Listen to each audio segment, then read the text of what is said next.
Sir, Congress विधायक दल राज्यपाल से थोड़ा नीचे करना क्या विषय है, कब मुलाकात करेगी, क्या माने आप लोगों? देखिए, स्वाभाविक है जिस प्रकार से भारतीय जनता पार्टी प्रदेश के अंदर, मैं तो कहता हूं पूरे देश के अंदर, इनके लोगों पे, मंत्रियों पे, विधायकों, सांसदों पे आरोप लगते हैं, न कभी उसका खंडन करती है। इसका मतलब स्पष्ट है कि भारतीय जनता पार्टी लोगों को बुलवाती है। न इनके सरकार के मुख्यमंत्री कुछ कहते हैं, न प्रधानमंत्री कहते हैं, और न इनके संगठन के लोग कहते हैं। अभी आपने देखा है कि गृह राज्य मंत्री ने क्या हरकत करी ग्वालियर में, उस पर सरकार ने कुछ नहीं करा।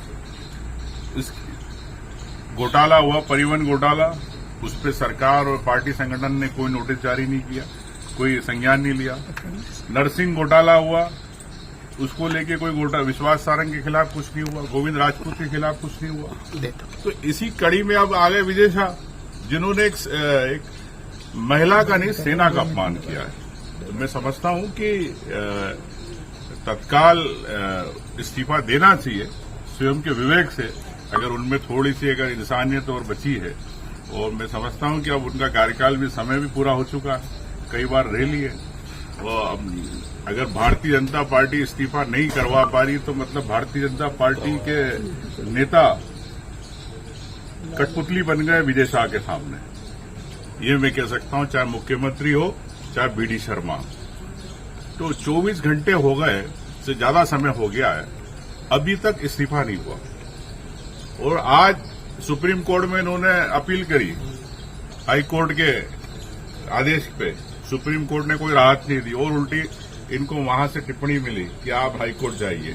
और हाई कोर्ट, अभी मुझे जानकारी मिली कि हाई कोर्ट ने कहा है कि जो एफआईआर दर्ज हुई है वो उसमें जुर्म नहीं बनता, नहीं है, तो तत्काल हाई कोर्ट ने भी तत्काल संज्ञान लेके उस पर करिए। तो मैं समझता हूं कि मुख्यमंत्री जी, अब आप कुंभकर्ण की नींद से उठिए।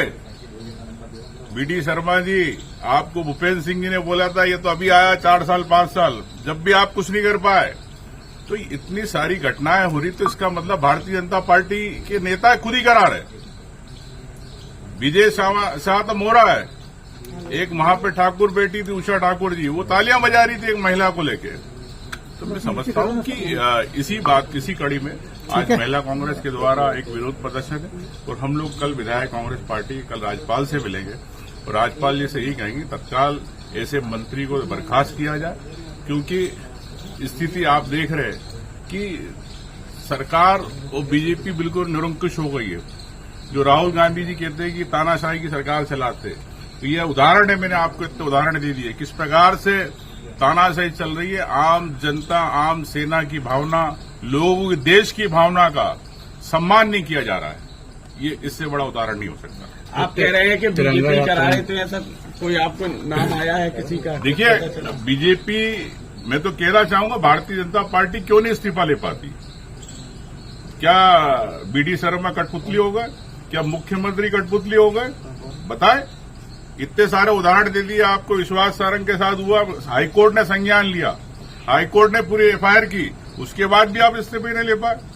गोविंद राजपूत के खुलेआम डिफेंस कॉलोनी के अंदर रजिस्ट्री के साथ प्रमाण दे दिए, फिर भी आप इस्तीफा नहीं ले पा रहे हो। तो ये भ्रष्टाचार को बढ़ा रही है, बेलगाम मंत्रियों को आगे बढ़ाना चाहती है। तो स्पष्ट है कि भारतीय जनता पार्टी का बिल्कुल एक मौन समर्थन है इस मुहिम में। आज तिरंगा यात्रा भी निकाल रही है। समय मिला, कितने बजे जाएंगे आप लोग कल? अब ये अनुरोध किया 11 बजे का है। देखिए, अभी समय आएगा तो मैं आपको बता तिरंगा यात्रा तो हमारी बात करने जा रहे हैं, यात्रा निकालेगी कांग्रेस। बीजेपी आज तिरंगा यात्रा निकाल रही है। किस बात की तिरंगा यात्रा? क्या पाक अधिकृत कश्मीर पे कब्जा कर लिया तो जब तिरंगा यात्रा निकालते?